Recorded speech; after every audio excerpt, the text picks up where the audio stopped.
before we jump into today's episode, if you're a real estate agent, you're watching, you're listening to the show, you're looking for coaching, you want help, you want support in building a listing-focused business, and you're not at the income that you want, I'm going to put a link to our Listing Agent Academy coaching program. You can get all the details, find out if it's something you want to participate in or not.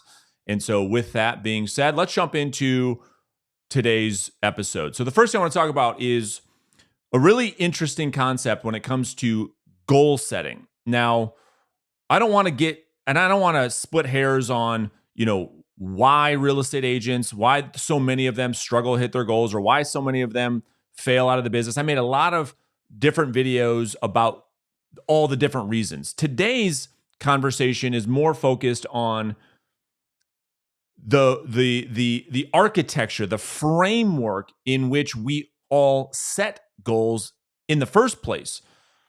And I think that you're going to find this super interesting, but more importantly than it being interesting, that you have some good concrete takeaways.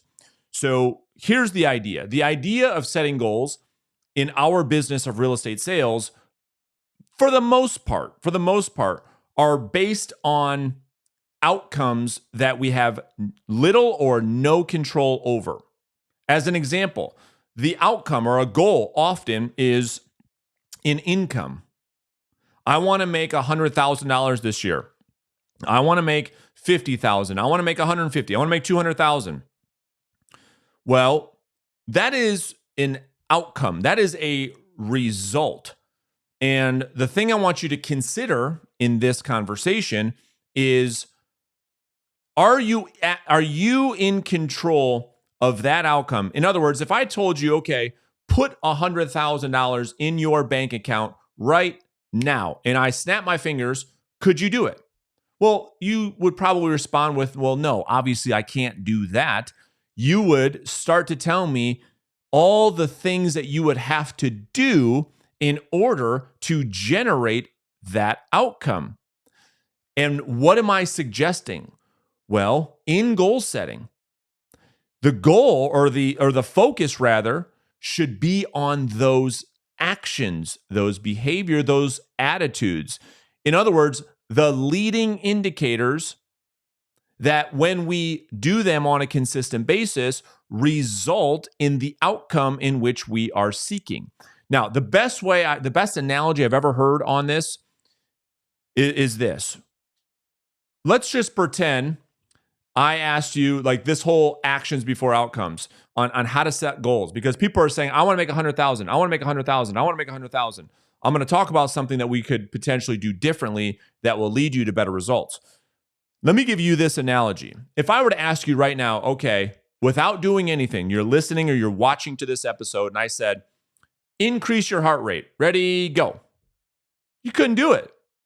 Why? Because you can't just decide, okay, let me just think about this. All right, I made a decision. All right, heart rate elevated. You can't do it. What can you do to increase your heart rate? Then you start to come up with, well, I could run, I could jog, I could do jumping jacks, I can do push-ups, I can lift weights. I can do all of these things. And the key thing is do actions, the behaviors that lead to an elevated heart rate. Well, if that is the case, and when I think about, man, that is exactly what's happening in real estate, is that real estate agents are focused so much on the outcomes in which they have no control, like their heartbeat. And maybe, perhaps, that being the reason why most struggle to accomplish those outcomes.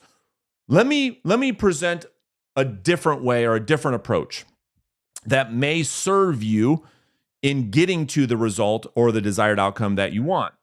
Rather than having a goal that we already talked about that we have little or no control over whatsoever, why not have the goal be the action?